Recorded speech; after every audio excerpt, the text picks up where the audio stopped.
Welcome. I'm Bonnie Libhart. You know, with all the things that are happening around, every once in a while it's good to have a little good news, and I know you'll be ready for hearing this, especially if you or someone you know needs a job. Maybe we have an answer for you today. And at least let's find out a little bit more from these people. We have with us Wayne Sellers. He is Director of Human Resource Development in Marshall County. If I've said that wrong, he can correct me. I expect him to do that. And also we have with us Judy Miller. I almost forgot, didn't I? I'm looking at Carrie Rich's name over here. That wouldn't help at all. Judy Miller is Executive Director of the Marshall County Legislative Office. However, she is also a member of the Jobs Task Force, and that is what we're primarily going to be focusing on today. Welcome to TVN. Thank you, Bonnie. Thank you. Now, Wayne, tell me what the Job Task Force is exactly. Okay. First of all, I clarify that I'm with the Marshall County Department of Human Resources. You said Human Resources Development. Oh, same okay. difference. But anyway, which is the public welfare agency in Marshall County.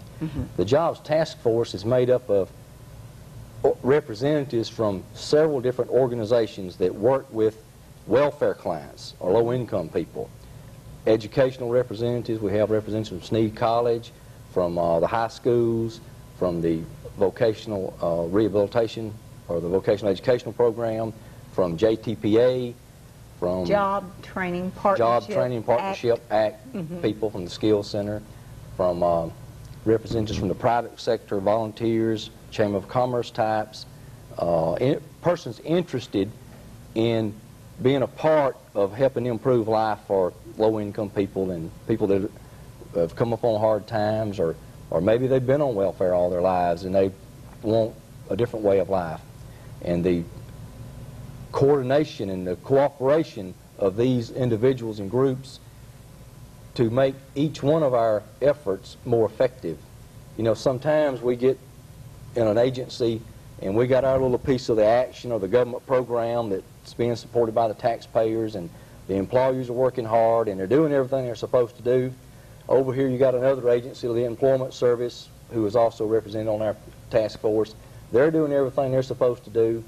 Same thing with the Skills Center. But nobody's talking to one another. And these poor people are running from the health department to human resources back to apply for this job to the Employment Service. And sometimes they get so discouraged that they quit running. They quit right. going from one place to the other. I can understand that. So if we have an interaction, between all these agencies, then we can actually discuss individual clients and cases and sit down and have a rap session about what can we do to help this one or that one with a particular situation. So your objective is to help get welfare people who do not have enough income a job, the Job Task Force, to get them educated so that they can get a job. For the people who don't know, we might clarify what JOBS stands for. It's Job Opportunities and Basic Skills. So you also train them. The skills is something. What are some things we try to make sure that needy families with children have the skills and the education and the training to get a job, and then get a job so that they won't be on long-term welfare. Break the generation cycle so that they're maybe their grandfather and great-grandfather were on welfare, but they have an opportunity now to do something about it. Exactly right. But you said something that is something I've wondered about, because over the past 5 years we've had a lot of people here that were, for instance, former drug addicts or had other alcohol or some other kind of dependency that they are no longer doing that. They're not necessarily married. You seem to be very clear that this was families with children. Am I right, Wayne? Doesn't it have to be families with children? How fair is that to someone who has maybe doesn't have any children? Well, we have two. The JOBS program is a federal program that was set up in 1988 by the Family Support Act, which was at this time of the year we want to stay out of politics, but it was a bipartisan conservatives and Which liberals means and Democrats, bipartisan means everyone, Republicans, no matter everybody up there was for independence, it. it doesn't matter. Because we recognized, Congress recognized that the welfare system had failed, that too many families got trapped. Also, a part of that is a program that's under the National Food Stamp Program, whereby you don't have to have children. Just a single adult or couple, and they come in and they are able-bodied, and they have to apply for food stamps, and they're not employed, then they have to do something to get those food stamps. They have to. But is that nationwide or is that just Alabama? It's supposed to be nationwide, well, but is that the accurate? food stamp part I'm telling you about is not nationwide, but related to the welfare, to the aid with families dependent children, that part of the jobs program is nationwide as of this month all over the country. Of course, what we're trying to do in Marshall County is we're trying to be a model for the country. We're trying to personalize the services for each family. You know, a mother and 2 children comes in and she applies for ADC, aid to family. To dependent? Right, aid to, welfare check, Okay. aid to families with dependent children. Then we have a case manager who sits down with her and gets her work history, her educational history, and finds out, say, Bonnie, where do you want to be 5 years from now? Who is responsible for the support of your children? Do you want your children to be on welfare? Do you want your daughter to get pregnant at 16, have a baby, get on food stamps? Is this a way of life for your grandchildren? Or do you want to go back to school and get your GED? Now, many times, and this was being sort of growing up in the 60s, I've changed a lot over the years. You know, years ago, Are you a flower child? Judy Miller, I would have been upset by the system making a mother, a 16-year-old mother, a 17-year-old mother of a baby go to school. But now we do that, and I think that's good, because They if may we be don't... mad at you today, but That's right. they'll thank you for it a year from now, or at some point. How They many need do some you feel reinforcement. fall through the crack? Because, for instance, a lady about 70 years old, her husband was ill, and she was trying to work some in order to have some extra money. This is here, it's actually between here and Gunnersville, and I cannot tell you which county it was in. I don't know if it was across the line in Marshall County, if it was in Madison County. However, she said that the 3 young men came into her shop. She had a little like an antique shop, and said there they were driving a car, driving around. They're all 3 on welfare. So how many people fall through the crack? What percentage do you think that are able-bodied, but yet they do not work, they do not go to school, and they don't have any plans to? Well, not many if they're drawing AFDC or food stamps, because Now, AFDC is the welfare check. aid to families with dependent children. But these are... Because it's mandatory participation, or there's a possibility they may lose their benefits. So there, it provides some reinforcement, you know, for the program. You mentioned a minute ago something about break the cycle. And that's what we're trying to do. You know, I think everybody agrees that these people have to help themselves. They have to want to help themselves.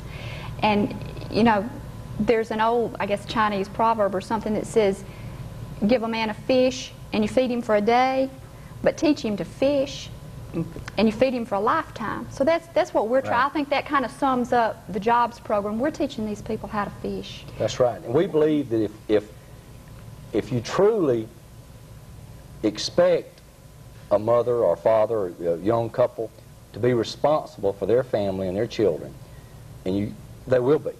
You know, if you show that you have confidence in them and you lay out the alternatives, and it's difficult sometimes. They have to have child care, they've got transportation problems they've got to overcome. Don't have a phone, so Don't that you can call telephones. them.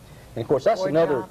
benefit of our jobs task force. As Judy mentioned, many times specific families and circumstances come up.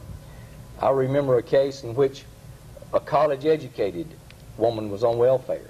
She could not find a job. She didn't have a car. Well, the Rotary Club, one of the members of the task force was a volunteer, elderly gentleman, and he was a member of the Arab Rotary Club. He said, well, let me check on that. He gets the Arab Rotary Club to buy the lady a car. She, in turn, gets a job, gets off assistance. Another Now, example. she was a single person, no children. She had children. She Okay. was a welfare mother.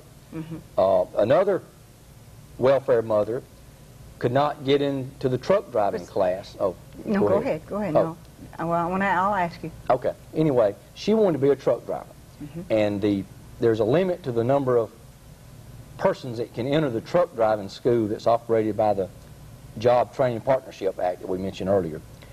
And one of the Jobs Task Force persons got a company to write a letter, a company, a friend of his that owns a trucking company, to the skills center people or the agency people to say, look, let the woman in the class, she passes it, we will consider her. There's no commitment to hire her. But there was a little screening group, committee, to select the truck driving participants of the class. And she had applied 3 or 4 times and not been able to get in. She gets in the class, successfully completes, and then gets a job making like $1,000 a week. And, of course, leaves Marshall County in the area and goes to Atlanta. And off of assistance and off of food stamps and doing well. A lot of times people just need a little bit of encouragement, a little bit of support. They may have very low self-esteem. They don't have any goals. They don't plan for their future. Our task force has done everything from get a lady who had a job interview, an appointment at the beauty shop, to get a haircut. A lot of times we've had people who had job opportunities and didn't have the transportation to get to the job. I remember in particular one gentleman who got a job, but he had to have safety shoes. Right. He wasn't going to get paid. You know, they hold a week or 2 weeks back. He wasn't going to get paid for several weeks. He had to have a pair of safety shoes. You know, a lot of times, you know, and when our government and our society realizes you can help somebody a little bit and get them started, or you can support them for the rest of their lives through welfare benefits. What about the people, though, that have children in order to get more and more money? Because that's the ones, why can't they have a limit that you are not going to be paid for more than 2 illegitimate children? Why are you so concerned to always feed more? They can have 10 kids and make more than a person that has a college degree teaching in college. And what are we going to do in order to stop them?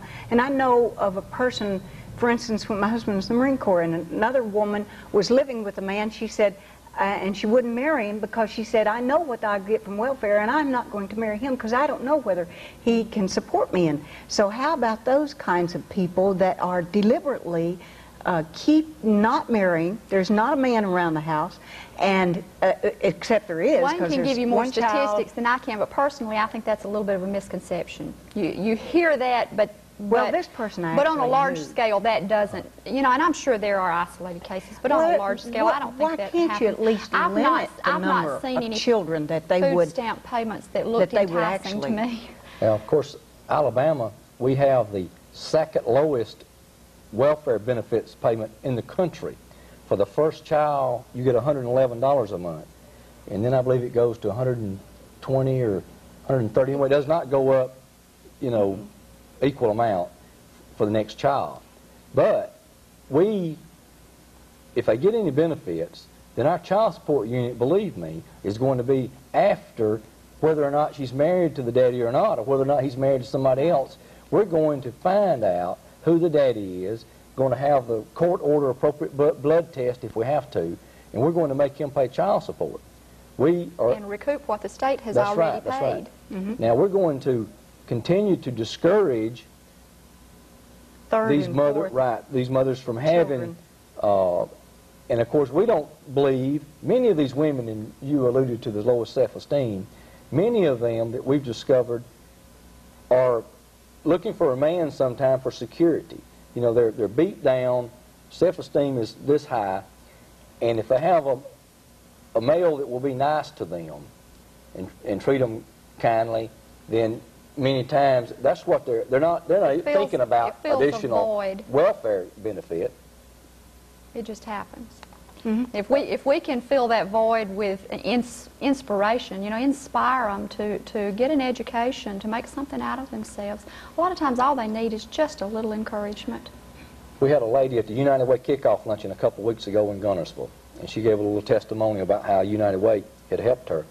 And she had become a welfare recipient that everybody in our office was quite familiar. I mean, I knew the name. She was all the time spending, using all of her food stamps and running out of her little welfare check and needing some help with a utility bill or groceries or something, a medical bill.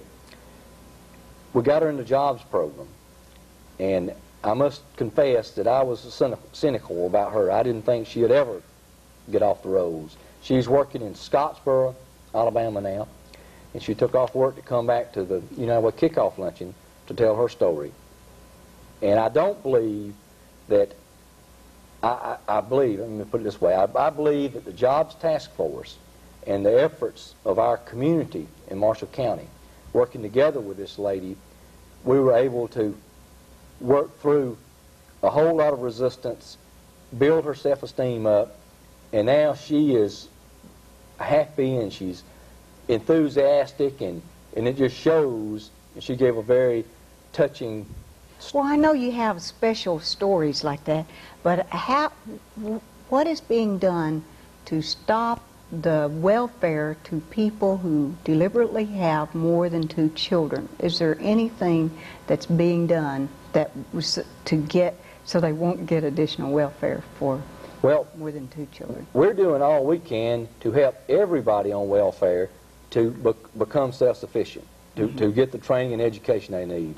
And we're not looking at the ones that have 4 children versus 1 child, but every recipient in Marshall County that's on welfare, we want to know what can be done so she can be, or they can be, self-sufficient. Productive. Well, Productive members of society. What is the procedure for someone to become a part of the job task force or to get involved? If they're receiving public assistance or the welfare check. First they have to be receiving public assistance. That's right. So first they have to be non-working. This program is only for the welfare recipients. Well, is that right? It's for welfare. It gets sort of complicated because we do have a program for food stamp recipients. Okay. We really have 2 programs, and we operate them kind of the same. The one for food stamps serves a lot more people, and the welfare is limited to just the welfare families. But anyone receiving public assistance, unless they're disabled. Now, if they're disabled, or if they have to be a full-time caretaker of a disabled spouse, then they're not participating in the jobs program. But otherwise, they are, even the ones with the little kids.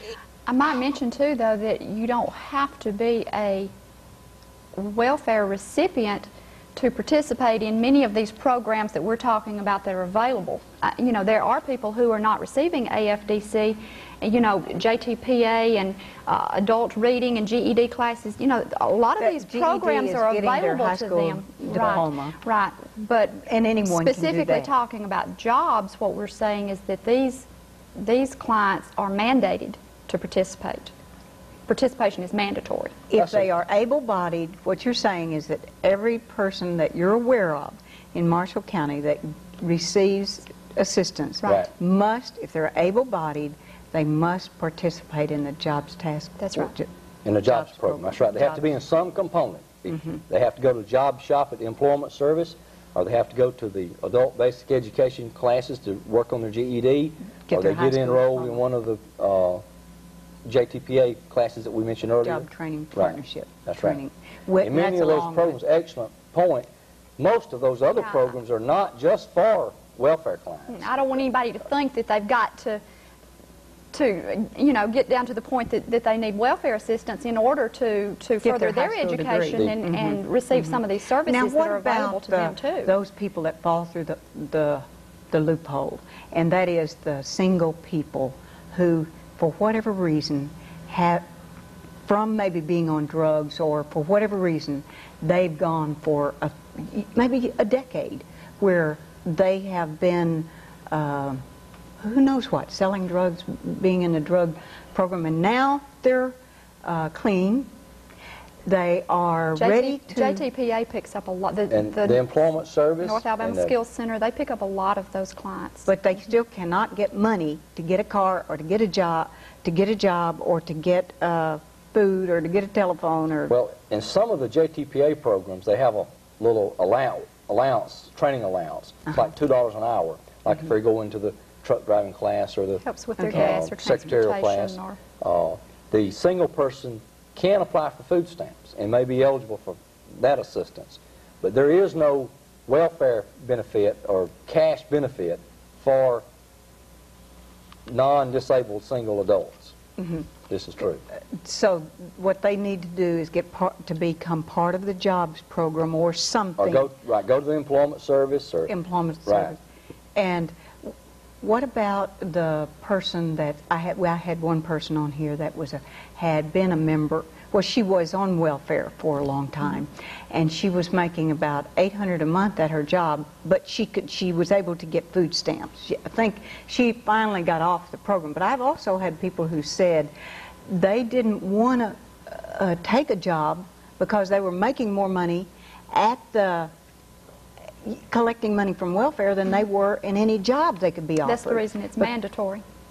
To the minimum wage. Most of the one of the problems that discourages people from just sitting at home watching soap operas and drawing welfare benefits. They've got to want to help themselves and you think do something Marshall toward County that is end. A pilot program for getting the people that's even right. different from the federal, the national level. You feel like yours is a special pilot program. right. The way you're well, working. we began as a pilot success. program back in 1985, I believe, and now this is mandated. Now, of course, the task force participation is not mandated, although the federal law does require your education and your state agencies to coordinate and work together. There is language in the law that requires that. We think that we have a special degree of cooperation among our local players, if you will. And too, that helps avoid duplication of services. And in Madison County, as you know,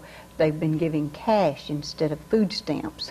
And a lot of times that cash has not gone for those children. For what it should. It has been used for more drugs or more alcohol or for pretty clothes or whatever. Yeah. And also one of the complaints that this person that we had on, Deborah, she said that she could not buy toothpaste, she could not buy feminine needs, she could buy Cokes and potato chips and candy bars. Now, the one person said that they could use any fast foods that you buy at a grocery store, we might say.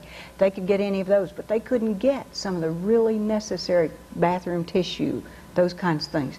Why is it so strict on those kinds of items? How could it be changed so that they could get toothpaste and bathroom toilet tissue and feminine things? That's a food stamp question, Wayne. I'll defer that to you. Of course, the food stamp program is regulated by the federal government. Right. But somebody starts things and somebody changes things. You know, it's got to be somebody somewhere says this isn't exactly right.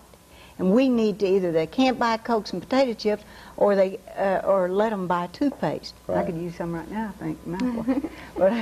But how do you think we could get that changed? Well, that would be by contacting the federal officials.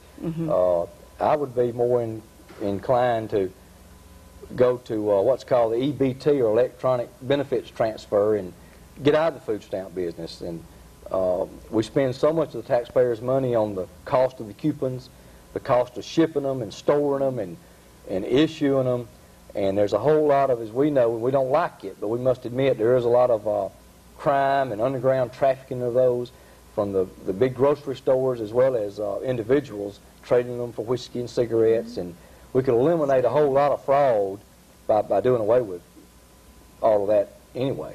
Okay, how does someone that could be viewing that says, I need some help, and maybe I've gotten enough from Wayne Sellers and Judy Miller to give me that, you know, out of the depression, the guts to go call someone or do something, what is their first step that they could do to get involved in the jobs program? They should call their local Department of Human Resources. If they're already receiving benefits, then they should contact. Do you know, it's even frustrating to find you in the phone book. We don't know if it's under government. We don't know if it's under the county name. We don't know how is it listed. How's it listed, and is it the same way in every county in I don't Alabama? think it's the same in every I don't county. think so. I believe that the State Department's going to make it the same way in every county next year. Blows you But away. it's, Why don't you just call it, you know, human resources or something where you can look under the H's or even under W? In Marshall County, it's under Marshall County. Under Marshall County, and I'm And not yet sure it's how a it is federal program, and that's Right. confusing because a lot of people think And then it in should be another- under government, United States. In or another something. Well, it's more of a telephone book, state it may be in the program, blue actually. pages under state But government. there is no or- blue pages in Marshall Right, County. right. So it's under Marshall okay. County. So what you're saying is contact the county, in your county, the Human Right. Resources Right. Department. Department of Human Resources. Department of Human Resources. And I guess they'll have to pay 50 cents and call information if they can't find it in the phone book.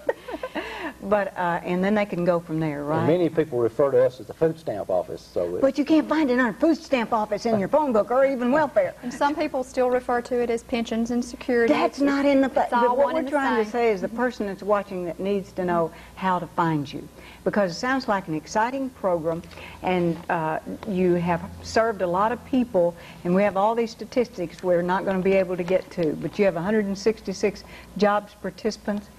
That was during got an a 8-month job period. from January to August of 1992 and In got Marshall County. in Marshall County. So it'd be much larger. 73 of those were welfare recipients, and the 93 were food stamp only. Mm-hmm. And this is significant, and the numbers really won't mean a lot. But I But want to thank you for 28 people that were on welfare Is in now Marshall off. County got a GED last year. All right, got their high 28. school education. That is exciting. We And appreciate thank you. you, Wayne Sellers, County Director of the Marshall County Department of Human Resources, and Judy Miller, Executive Director and part of the Jobs Task Force. Thank you very much for being with us. That's good. Well, at least we found out how they can contact you. Jesus, the name above all names. Come into His presence with thanksgiving in your heart and give Him praise. Give Him praise. Come into His presence with thanksgiving in your